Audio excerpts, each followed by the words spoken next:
Hello everybody. Today in this video we will understand the second topic of Indian economic development named 5-year plans in India. जैसा कि हम जानते हैं 1947 तक हम पर अंग्रेजों ने रूल किया। 1947 तक हमारा एग्रीकल्चर सेक्टर, हमारा डोमेस्टिक ट्रेड और हमारा इंटरनेशनल ट्रेड एक्सप्लॉइट किया गया। ब्रिटिश गवर्नमेंट ने हमारे सारे सेक्टर का एक्सप्लॉइटेशन किया। हमारी इकोनॉमी बैकवर्ड और स्टेगनेंट बनकर रह गई। स्टेगनेंट इकोनॉमी जहां इनकम ग्रोथ ना के बराबर हुई और बैकवर्ड इकोनॉमी जहां पर कैपिटा इनकम बहुत कम थी। हमारी इकोनॉमी में एम्प्लॉयमेंट अपॉर्चुनिटीज समाप्त होती चली गई। अनएम्प्लॉयमेंट का लेवल बहुत हाई हो गया और जीडीपी ग्रोथ बहुत कम हो गया। That all just because of the British rule. British government did not pay any attention for the development of India. जितना भी पैसा हमारे सरप्लस ट्रेड से आता था वो ब्रिटिश गवर्नमेंट अपने एडमिनिस्ट्रेटिव और वॉर एक्सपेंसेस के लिए यूज कर देती थी। इंडिया के सारे रिसोर्सेज इंडिया से ड्रेन किए जा रहे थे। Means the countries resources could not be used for the betterment of the country while it was drained by the British government for the personal interest of British government for war expenses or administrative expenses। और हमारी economy बहुत low level पर आ गई। 1947 को we got freedom from the rule of British government, but at that time our economy was stagnant and backward. Even we found a large scale of unemployment in the economy. There was low GDP growth. So we needed planning. First of all, हम समझते हैं meaning of economic planning. ये तो हम समझ ही गए हैं कि कंट्री के रिसोर्सेज, ज़्यादातर रिसोर्सेज को ब्रिटिश गवर्नमेंट ने अपने पर्सनल इंटरेस्ट के लिए यूज़ कर लिया था। Then we had limited resources. बहुत कम रिसोर्सेज हमारे पास थे, लिमिटेड रिसोर्सेज हमारे पास थे और इन रिसोर्सेज को वेस्ट नहीं किया जा सकता था। अब हमें आफ्टर 1947 उन सभी रिसोर्सेज का अच्छे से यूज़ करना था और वो भी ऐसे यूज़ करना था कि हमारे रिसोर्सेज का वेस्टेज बिल्कुल भी ना हो। Then we move toward economic planning.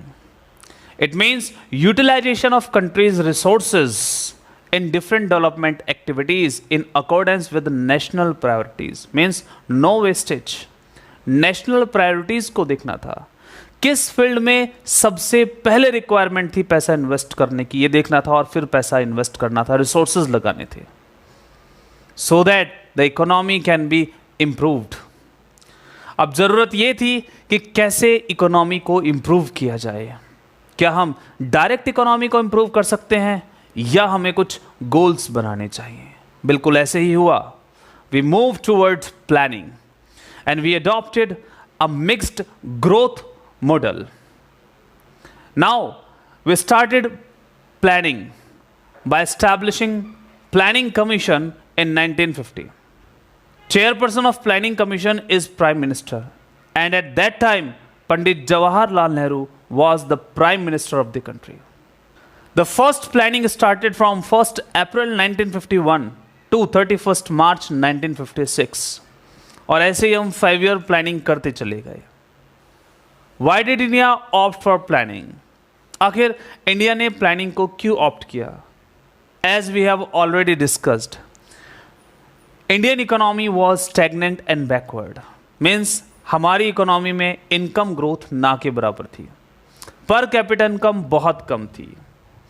हमारी इकोनॉमी में अनएम्प्लॉयमेंट का रेट बहुत हाई था और जीडीपी ग्रोथ बहुत कम था और ये सब कुछ हुआ था just because of the British rule. Now अब हमें ज़रूरत थी कि हम अपनी इकोनॉमी को वापस ग्रो करें, अपनी इकोनॉमी को आगे बढ़ाएं, जीडीपी ग्रोथ को बढ़ाएं, एम्प्लॉयमेंट अपॉर्चुनिटीज़ को बढ़ाएं और इन सभी के लिए हमने प्लानिंग शुरू की। और इसी के लिए प्लानिंग कमीशन को एस्टैब्लिश किया गया 1950 में। फर्स्ट प्लानिंग शुरू हुई 1 अप्रैल 1951 से 31 मार्च 1956 तक और हम कंटिन्यू चलते रहे। Then second planning, third planning और जो लास्ट प्लानिंग थी वो 2012 टू 2017 चली। ये 12वीं 5-year प्लानिंग थी, 12th 5-year प्लानिंग थी जो इंडिया में चल रही थी। 1 जनवरी 2015 को प्लानिंग कमीशन को नीति आयोग से रिप्लेस कर दिया गया। Means on 1 January 2015 NITI Aayog replaced planning commission.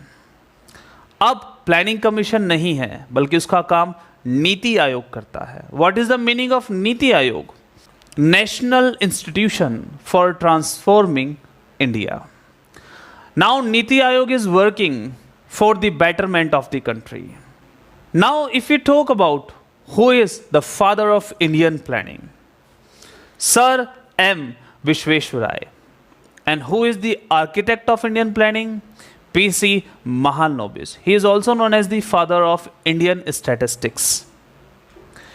Now let us discuss some of the dates of planning. First plan started from 1st April 1951 to 31st March 1956. अब बेसिकली इस पे अटेंशन किस बात पर दिया गया था? क्योंकि देखिए हर 5 ईयर प्लानिंग पर किसी ना किसी चीज़ पर विशेष फोकस दिया गया था। तो फर्स्ट 5 ईयर प्लानिंग पर अटेंशन पे किया गया था एग्रीकल्चर सेक्टर पर, हमारे इंफ्रास्ट्रक्चर पर और प्राइस स्टेबिलिटी पर।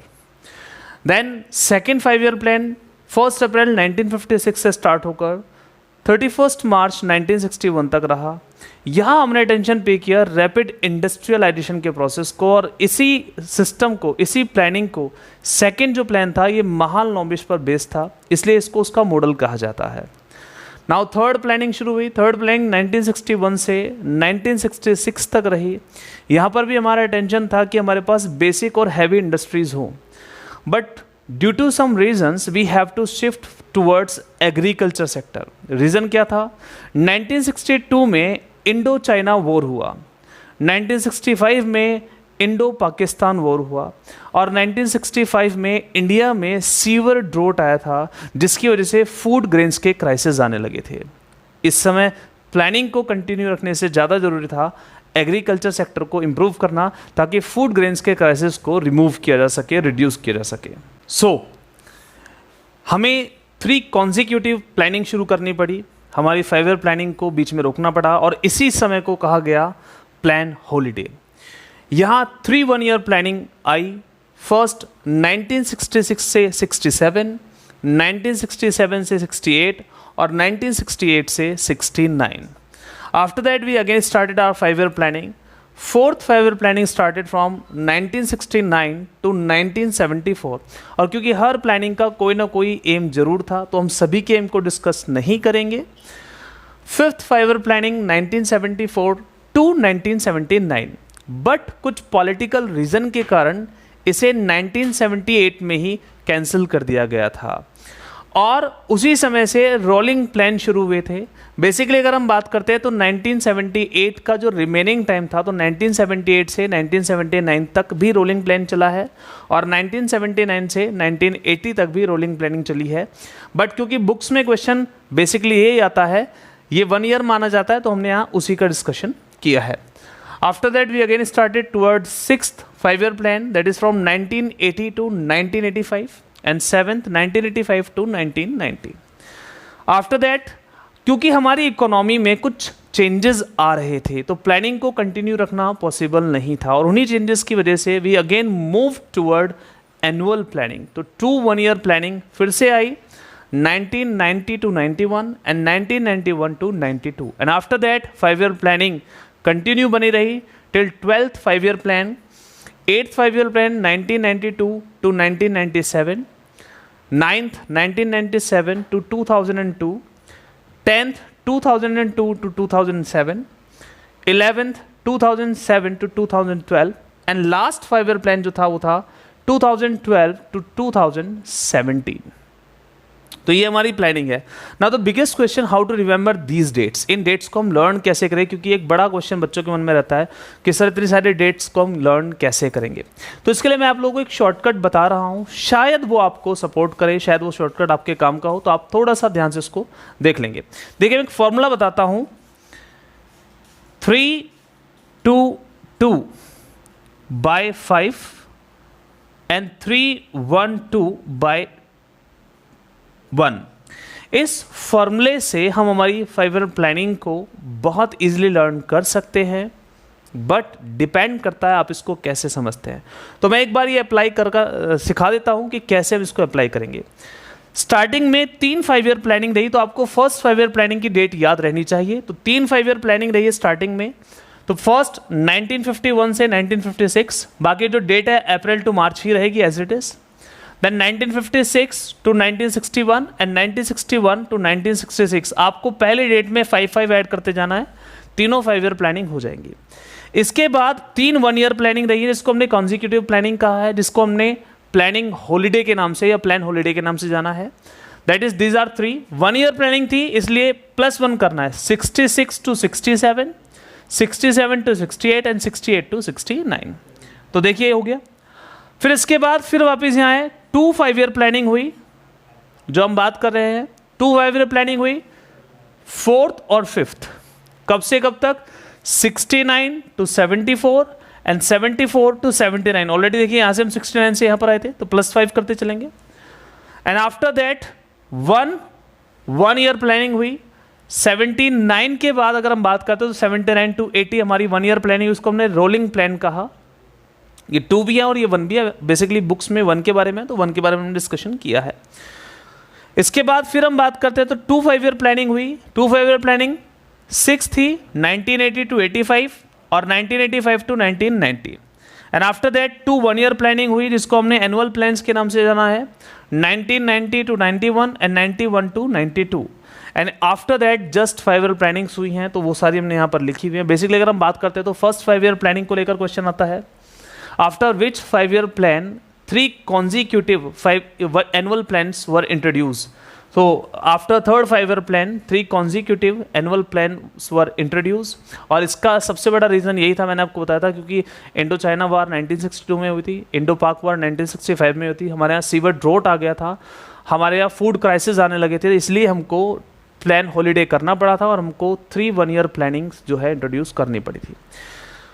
After which 5 year planning 1 annual planning was introduced। After 5th 5 year planning 1 year planning was introduced। तो इस तरह के क्वेश्चंस आप लोगों के यहाँ पर आ सकते हैं। आई होप ये टॉपिक आपको अच्छे से क्लियर हो रहा हो, आपको यहाँ तक कोई डाउट ना हो।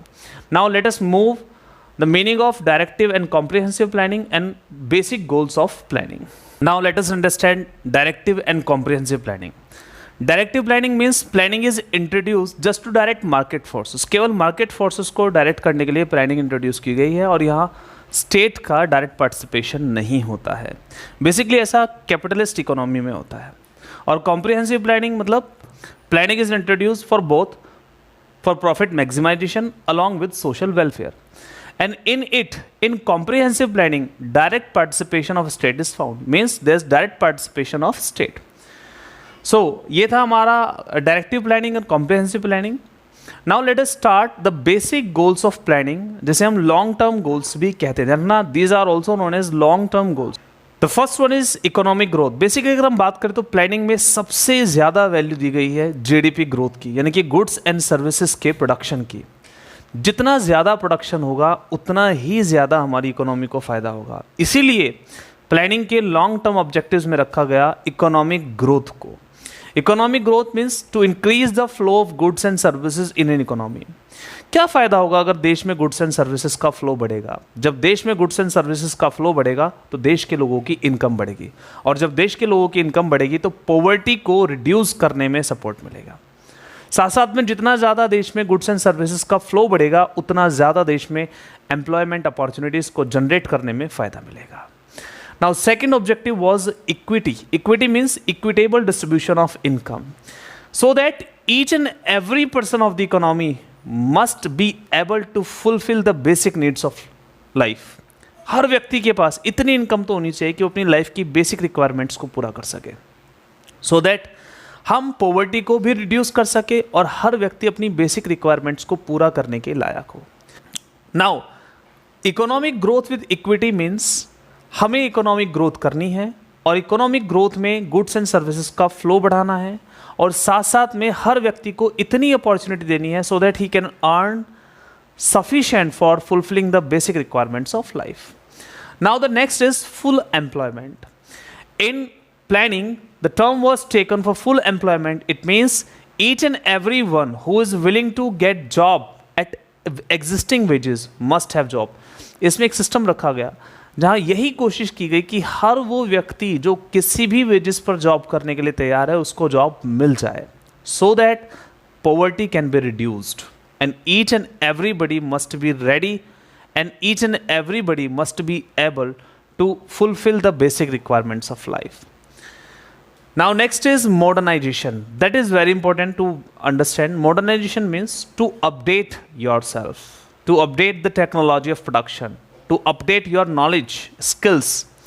मॉडर्नाइजेशन में बेसिकली दो बातों पर ध्यान रखा गया। First, to update the technology, ज़्यादा अच्छी टेक्नोलॉजी यूज़ करना, ज़्यादा बेहतर टेक्नोलॉजी यूज़ करना, so that the production of goods and services can be increase faster than that of earlier. तेजी से हम प्रोडक्शन को इंक्रीज कर सकें। एंड सेकेंड था टू चेंज मेंटल आउटलुक, अपने मेंटल आउटलुक को बदलना, सोशल जो हमारी विचारधारा थी उसको बदलना। The third, that a man can work but a women can not work, should be changed. Now equal opportunities to both men and women must be given so that they both can be able to produce in an economy, ताकि दोनों मिलकर देश में GDP growth में support कर सके और देश के जीडीपी को बढ़ाया जा सके। And the last one, self reliance. Self reliance क्यों? क्योंकि पहले हम इंपोर्ट किया करते थे चीज़ों को। ब्रिटिश रूल में ब्रिटिश गवर्नमेंट ने हमें ऐसा ही बनाकर छोड़ दिया था, हम ब्रिटिश प्रोडक्ट्स को इंपोर्ट किया करते थे और उन पर डिपेंडेंट होने लगे थे। अब सेल्फ रिलायंस का मतलब था to produce those goods which we are importing with in the domestic area. जितने भी गुड्स एंड सर्विसेज को हम इंपोर्ट कर रहे हैं उन्हें डोमेस्टिक एरियाज में बनाना है, टेरिटरी में बनाना है, so that import can be reduced और देश खुद पर डिपेंडेंट हो, दूसरों पर डिपेंडेंट ना हो। इसे ही सेल्फ रिलायंस कहा गया। तो ये कुछ बेसिक गोल्स थे जिनको हमने लॉन्ग टर्म गोल कहा है प्लानिंग का। आई होप आपको बेसिक गोल समझ में आ गए होंगे। तो आज की वीडियो में इतना ही। Thank you for watching.